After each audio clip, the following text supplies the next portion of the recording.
Solo leveling Ragnarok கூட next episode இருக்கும். இதுக்கு முன்னாடி ஒரு 2 எபிசோட் இருக்கு. 10வது குறைக்கு சோலோ லெவலிங் சீரியஸே இருக்குது. அது எல்லாமே நம்ம சேனல்லே இருக்குது. நம்ம டீமன் ஸ்லேயர் கம்ப்ளீட் பண்ணியாச்சு, சோலோ லெவலிங் கம்ப்ளீட் பண்ணியாச்சு, பிளாக் கிளோவர் கரண்ட்ல போயிட்டு இருக்கு. ஸோ இதெல்லாம் பார்க்கணும் அப்படின்னா பிளேலிஸ்ட்டை செக் பண்ணுங்க. So welcome to this family. இன்னைக்கு நம்ம பார்க்க போகிறது solo leveling Ragnarok season 1 episode 3ல இருக்கும். ஸோ ஸ்டார்ட் பண்ணலாமா? ஜூகோ சின்ன பிள்ளையில வரிசையா வரைஞ்சிக்கிட்டே இருப்பான். அந்த முக்காசி பார்த்தோம்னா வெறுவா தான் இருக்கும். பட் அதை தாண்டி டஸ்கன் டிபிலின்னு பார்த்தோம்னா இந்த இடத்துல இருப்பாங்க. ஸோ அதையுமே நோட் பண்ணிக்கலாம். சின்னத்தல நீங்க என்னையா வரைகிறீங்க? எறும்பு டேய் என்னடா ஆச்சு? எங்கடா போய் உதவ வாங்கிட்டு வந்த? நீ வேற அடிபட்டியாமே நான் கேள்விப்பட்டேன். நான் வேணா பாடி கேட்டு வேணா அடிபட்டுமா? இல்ல மாமா, பெரிய அடியெல்லாம் கிடையாது, நான் பாத்துக்கிறேன் விடுங்க. கொரியாவோட ஆர்ட்ஸ் காலேஜில் நடந்த இந்த ஒரு விஷயம் அப்படிங்கிறது பெரிய விஷயம். ஏன்னா எக்கச்சக்கமான உயிரிழப்பு அப்படிங்க நடந்திருக்கு. 10வது குறைக்கு இப்போ வந்திருக்க அந்த மிஸ்ட் பர்ன் அப்படின்னு சொல்லக்கூடிய அந்த மான்ஸ்டர் நார்மல் ஹியூமனை மட்டும் கிடையாது, ஹண்டர்ஸே கண்ட்ரோல் எடுக்குது. இது நடு சிட்டியில நடந்திருக்கு. ஹண்டர் அசோசியேஷன் தூங்கிட்டு இருக்கா அப்படின்னு சொல்லி கிழிச்சிட்டு இருப்பானுங்க. இந்த சீனுக்கு ஹண்டர்ஸ் போய் பாக்குறப்ப அந்த இடமே ரொம்ப கொடூரமா இருந்துச்சு. சொல்ல போனா பாக்குறவங்க எல்லாம் ரொம்ப கொடூரமாவும் மர்மமாவும் கொல்லப்பட்டிருந்தாங்க. இதுக்கான காரணம் என்ன அப்படின்னு சொல்லி எக்கச்சக்கமான இன்வெஸ்டிகேஷன் அப்படிங்கிறது போய்கிட்டே இருக்கும். நான் 2 நாளா இங்க தூங்கியிருக்கேன். நான் இதை கனவு நினைச்சேன், ஆனா கனவு இல்லை போல இருக்கு. Come to think of it, நான் சீரங்கட்ட சண்டை போடுறப்ப எனக்கு ஒரு கோடு இருந்துச்சு தானே, எங்க அது? எது அந்த குப்பையை பார்த்தா பேசுறீங்க? அவனெல்லாம் போட்டதுலேயே உங்களை ஹீலே பண்ணாச்சு. சின்னத்தல உங்களை பார்க்கறதுக்கு எனக்கு ரொம்ப அழுகையா வருது. சொல்ல போனா நீங்க சின்ன பிள்ளைல எப்படி இருந்தீங்க தெரியுமா? ஆனா இப்ப வளர்ந்து ரொம்ப ஹேண்ட்ஸமா இருக்கீங்க. எனக்கு அப்படியே ரொம்ப எமோஷனலா கனெக்ட் ஆகுது.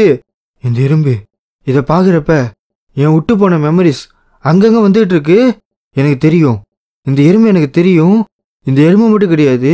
நான் சின்ன பிள்ளையா இருக்கிறப்ப இது ஒன் ஆஃப் த சாட கிரியேச்சர்ஸ். எதுக்காக இவ்வளோ நாள் இதை மறந்துருந்தேன்? நான் தான் பெரு. நான் டிமென்ஷனல் வயசாகவே பார்த்தோம்னா கிராஷ் பண்ணி இங்கே வந்திருக்கேன். அது உங்களை பார்க்க தான் இவ்வளோ தூரம் வந்திருந்தேன். அதெல்லாம் ஒரு பகுதி இருந்தாலுமே இந்த கருப்பு கிரியேச்சர் கூட நான் இதுக்கு சின்ன வயசுல பழகிட்டு இருந்தேன். இதுக்கு எனக்கு என்ன சம்மந்தம்? சரி நீ ஏன்டா இவ்வளோ சின்னதாக இருக்க? நான் உன்னை பார்க்குறப்ப இவ்வளோ சின்னதாக இல்லையே. அதுவா, நான் அந்த டிமென்ஷனல் வயசாக கிராஸ் பண்ணிட்டு வந்தால அதில் ஒரு சைட் எஃபெக்ட் வேற ஒன்றும் கிடையாது. ஆமாம், இந்த சிஸ்டம் வேற உன்னை பிரைவேட் கிரேடுன்னு சொல்லுது. என்ன தைரியம் அந்த சிஸ்டத்துக்கு பிரைவேட் கிரேடுன்னு சொல்லுதா? நான் மார்ஷல் கிரேடுங்க, என்னத்துக்கு எப்படிங்க பிரைவேட் போடும் உன்னைய அப்படின்னு சொல்லி வேற பொங்கிட்டு இருப்பான். நீ தான் ஹீல் பண்ணியா? ரொம்ப நன்றி. எனக்கு புகழ்ச்சி பிடிக்காது.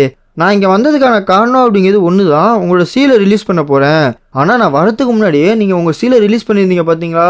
அதை பார்த்து நான் ரொம்ப இம்ப்ரெஸ் ஆகிட்டேன். சீலா ஒருவேளை இதுக்கும் அந்த கனவுக்கு ஏதாச்சும் சம்மந்தம் இருக்குமோ? கனவா? எதாவது நீங்கள் கனவுன்னு நினைக்கிறீங்க? நீங்கள் சண்டை போடுறது எல்லாமே ஒரிஜினல் தான். சொல்லப்போனால் நீங்கள் நினைக்கிறதோட ரொம்ப ஸ்ட்ராங்கான ஒரு ஆள் தான் நீங்கள்.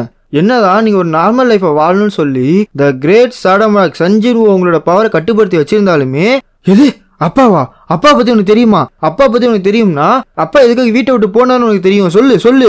இல்ல அவர் ஒன்றும் வீட்டை விட்டுலாம் ஓடலங்க. ஏங்க நீங்க வேற, அவர் அவுட்டர் ஸ்பேஸ்க்கு போயிருக்காரு. என்னது அவுட்டர் ஸ்பேஸா? உங்களுக்கு புரியுற மாட்டோம் சொல்லணும்னா த கிரேட் சாடமாக் சங்ஜின் வு இவர் இந்த பூமியை பாதுகாக்கிறதுக்காக அவுட்டர் ஸ்பேஸுக்கு போய் சண்டை போட்டுட்டு இருக்காரு. எது எங்க அப்பா இந்த பூமியை பாதுகாக்கிறாரா? யாருக்கிட்டே இருந்து? இட்டாரியம், த காட் ஆஃப் அவுட்டர் ஸ்பேஸ். இட்டாரியம் இந்த உலகத்தை பிடிக்கிறதுக்கு ரொம்ப இது பண்ணிட்டு இருக்கான். அவனோட தூதுவர்களை அனுப்பி இந்த உலகத்தை இன்வைட் பண்ணிட்டு இருக்கான். இதை தடுக்கிறதுக்காக தான் என்னோட தலை என்ன பண்ணியிருக்காருன்னா அங்கே போய் சண்டை போட்டுட்டு இருக்காரு. இன்ஃபேக்ட் அங்கே சண்டை போடுறதுனால தான் இங்கே பூமியில பார்த்தோம்னா இவ்வளோ பெரிய பஞ்சாயத்து ஓடிட்டு இருக்கு. ஓ அப்படியா? சரி, அப்ப அம்மா அங்க இருக்காங்களா? ஏன்னா அப்பா போன அன்னைக்கு அம்மாவும் போயிட்டாங்க. அப்படி இருக்கப்ப 2 பேரும் ஒன்னா தான் இருக்காங்களா? இல்லையே.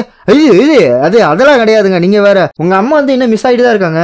எனக்கு தெரிஞ்சு இதுக்கெல்லாம் காரணம் இட்டாரியமா தான் இருக்கணும். ஒருவேளை அவனோட ஈவில் ட்ராப்பா இருக்குமோ? அவனால தான் என்னோட அப்பா அம்மா பிரிஞ்சிருக்காங்களா?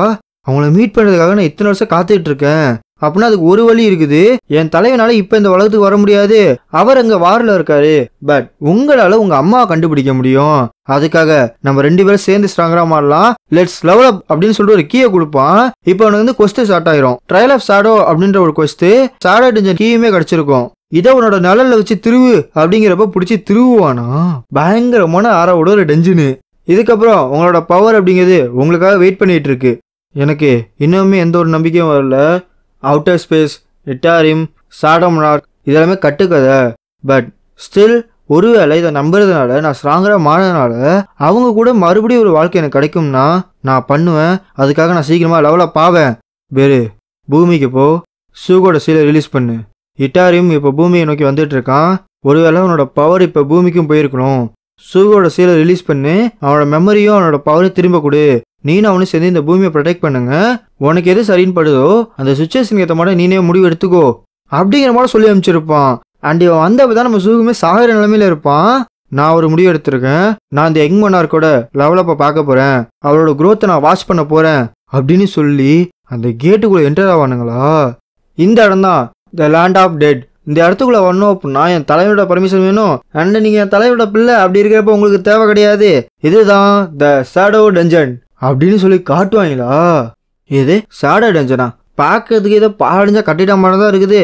ஆனால் ஏதோ ஒரு ரீசனுக்காக எனக்கு ஏதோ இந்த இடம் ஃபெமிலியர் மட்டும் இருக்குதுன்னு சொல்கிறப்ப எனக்கு இன்னொரு கொஸ்டின் நோட்டீஸ் வரும். என்னன்னா இப்போ டெனிசன் வந்து அட்டாக் பண்ண போகிறாங்களா, ஒரு 4 மணி நேரம் சர்வே பண்ணி ஆகணும் அப்படிங்கிற மாதிரி சொல்லும். இங்கே பாருங்க சின்னத்தில் ரொம்ப கவனமாக இருங்க. ஏன்னா ஆப்பு வந்துட்டு இருக்கு. திடீர்னு ஒருத்தன் பின்னாடி இருந்து வெட்ட வருவான். ஒரு ஏற்றுவானா. நல்ல வேலை கவனிச்சேன். இதுக்கு இங்க இருக்குன்னா பக்கத்துல என்னோட அலைஸ் இருக்குங்க. ஓ அப்படியே விஷயம். ஃபர்ஸ்ட் இவனை போட்டு தள்ளுறேன். சின்னதல பார்த்து நீங்க நினைக்கிற மாதிரி கிடையாது. காப்ளின் ஏதாவது வீக்கா இருந்தாலுமே அதுக்கு ரொம்ப ரெக்லஸ். அதுக்கு என்ன நேரத்துல என்ன பண்ணும்னே தெரியாது. எனக்கு என்னமோ அப்படி தோணல. இவன் மண்டைக்கு மேல இருக்க பேரு அப்படிங்கிறது கலராவே இல்ல. இவன் என்னோட ரொம்ப வீக்கானவன். அவன் பொருள் எடுத்து அவனே போடுவான் அப்படின்னு அவன் ஆக்ஸை வாங்கி நடு மண்டிலே அப்படியே பொழந்துருவான். அவ்வளோதான் முடிஞ்சிச்சு. பாத்தியா, நான் தான் சொன்னல, நான் ஸ்ட்ராங்கரான ஒரு எனிமையை மீட் பண்ணனா அவன் மண்டைக்கு மேல கலர்ல இருக்கும்பா. திடீர்னு பார்த்தோம்னா ஏதோ ஒரு சவுண்ட் வரும். என்னன்னு பார்த்தா இன்னொருத்தன் எங்களுக்கு சங்கு ஊதிடுவான். இந்த போயிட்டு காப்ளின் சென்டோரியன் ஒருத்தன் காப்ளின் டிக்யூரியன் சொல்லிட்டு 2 பேர் 2 படையில வந்துட்டு இருப்பானுங்க. நீ எனக்கு ஹெல்ப் பண்ணுவா தானே? எது அது எப்படி சொல்றது, ஹெல்ப் பண்ணணும் எனக்கு ஒரு ஆசை தான். பட் முடியாது. என்னோட தலைவர் அப்படிங்கிறது ரொம்ப தூரத்தில் இருக்காரு. 10வது குறிக்கு நான் இவ்வளோ தூரம் கடந்து வர வந்திருக்கேன். ஃபியூச்சரில் ஏதாச்சும் ஒரு பெரிய சம்பத்துக்கு தேவைப்படும். அதனால மாணவனை சேர்த்து வைக்கணுங்க. என்னால் ஹெல்ப் பண்ண முடியாது. ஏண்டா முடியாதுங்கிறத இவ்வளோ தூரம் பேசுறியா? சரி இப்போ பாருன்னு சொல்லி இவன் பாடு ரூலர் தட்டி போட்டு இழுத்து அடிச்சுக்கிட்டு இருப்பான். அங்கேருந்து இருக்கிற ஆக்ஸ் எடுத்து இவன் மேல அடி அவன் மேல அடின்னு சொல்லி சருகு வெட்டிக்கிட்டே இருப்பான். இந்த பவர் எனக்கு ரொம்ப பிடிச்சிருக்குடா. நான் தொடாமலே இந்த வெப்பனை கண்ட்ரோல் பண்ண முடியுது. டக்குன்னு பார்த்தோன்னா மண்டை பகுதியில் ஒரு ஏற வரும். இந்தா வச்சுக்கோன்னு சொல்லி ரூலரை தட்டி வேக மட்டும் யூஸ் பண்ணுவான். பா வேகமா கத்துக்கிறாருல. சொல்ல போனா இவர் சின்ன பிள்ளையா இருக்கிறப்பே இந்த கட்டு கையில வருவாங்களா லெஜெண்டரி ஹீரோ அவரை மட்டும் ஒரு ஆள் தான் எங்க சின்னத்துல. இவர் பிறவிலேயே மொனார்க்கு பிறந்ததுனால ரூலரை தட்டி இஷ்டத்துக்கு பண்ண முடியும். ஆனா இது இவருக்கு ஒரு பெரிய பிரச்சனையா அமைஞ்சது. ஏன்னா இந்த பவர் அந்த உலகத்தோட பீஸை கெடுத்துச்சு. ஆனா இப்ப அப்படி கிடையாது. இட்டாரியும் இதுக்கு ஒரு வழியை பண்ணி விட்டான். இது போதா இவருக்கு. அவர் எந்த மட்டும் மாறாரு பாரு அப்படிங்கிறப்ப லெவலப்னு சொல்லி இவன் வந்துட்டு இருக்கோம். இப்பதான் எனக்கு ஒரு விஷயம் புரியுது. ரூலர் அத்தாரிட்டியோட வெயிட் அப்படிங்குது 10. அப்படி ஒரு குத்துவானா அப்படியே உடஞ்சு போயிடுவான். அப்போதான் இந்த சென்டேரியன் இருக்கான அவன் வருவான். இவனோட ஹெச்பி அப்படிங்குது 190 160 ஆயிரும். அந்த கத்தி எடுத்து அப்படி ரூலர் அத்தாரிட்டியை போட்டு ஆன்னு சொல்லி பூஸ்ட் பண்ணி ஒரு போட்ட பொழுது டைரக்டா அவன் மேல இடிச்சு அப்படி வெடிச்சிருவான். இந்த பவர் கிடைச்சதுக்கு அப்புறம் தான் எனக்கு உயிரே வந்த மாட்டே இருக்குது அப்படின்னு அடி மேல அடின்னு அடிச்சுக்கிட்டு இருப்பான். இவனை சுத்தி வளைச்சிருவானுங்க. 190 118 ஆகும். அடின்னு பூந்து அடிப்பானா. 190 வெறும் 84 ஆகும். 84 53 ஆகும். எல்லாத்தையும் வெட்டி சாச்சிட்டு வெளில வந்துகிட்டே இருப்பான். நீங்க ரெசிலியன்ஸை லேர்ன் பண்ணிட்டீங்க. லெவலப்னு சொல்லிட்டு அது பாட்டு வந்துகிட்டு இருக்கோம். அப்படியே அந்த சம்பவம் அமைதியா குஸ்துமே முடியும். எனக்கு அப்பயே தெரியும் நீங்க கலவிங்கன்னு. எனக்கு அப்பயே தெரியும் நீங்க கலக்கிட்டீங்க. அப்படியே எனக்கு ரிவார்டு கிடைச்சிருக்கும். ரிவார்டு என்னன்னு செக் பண்ணுவானா. ரூன் ஸ்டோன் கிடைச்சிருக்கும். அதாவது ஷேடோ எக்ஸ்ட்ராக்ஷன் கிடைச்சிருக்கும். ஷேடோ எக்ஸ்ட்ராக்ஷனா? ஓ சின்ன தலைவருக்கு இந்த பவர் வேற கிடைச்சிருச்சா? அப்படியே எனக்கு ரெசிலியன்ஸ் வந்துச்சுல அதை வேற செக் பண்ணிட்டு இருப்பான். என்னன்னா இவன் உடம்புக்கு மேல சின்ன ஆர்மர் மட்டும் அதுவே கோட் பண்ணி வச்சிருக்கும். எனக்கு என்னமோ நான் சீட் கேரக்டரா மாறின மட்டும் தெரியுது. இங்க பாருங்க அப்படிலாம் கிடையாது. இந்த லெவலப் மெக்கானிசம் அப்படிங்கிறது என்னோட தலைவரால் உருவாக்கப்பட்டது. இது வந்து பாஸ்ட்ல அவருக்கு ரொம்ப சப்போர்ட்டா இருந்துச்சு. அதுக்காக தான் அதே மாடல அதே டிசைன்ல உங்களுக்கு ஒன்று கிரியேட் பண்ணி கொடுத்துருக்காரு. உங்களுக்கு சிம்பிளா தோணணும்னா நான் என்னை அண்ணா வைக்கணும்னு நினைச்சேன். ஆனா உண்மையிலேயே நான் ஷேடோ சில்வர் ஸ்பூன்ல பிறந்தவன். புரியுதுடா உன்னோட அந்த புகழ்ச்சியை நிறுத்துடா.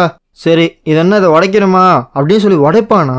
இப்போ வந்து ஷேடோ எக்ஸ்ட்ராக்ஷன் அப்படிங்கிறது இவனுக்கு வந்துடும். இந்த ஸ்கில்லை வச்சு நீங்க செத்து போன எதை வேணாலும் உயிரோட கொண்டு வரலாம். இதுதான் இந்த கிரேட் ஷேடோ மார்க் ஜின்வுக்கு ஒரு பெரிய பிரேக் த்ரூவாகவே அமைஞ்சிச்சு. Like a நெக்ரோமான்சர்.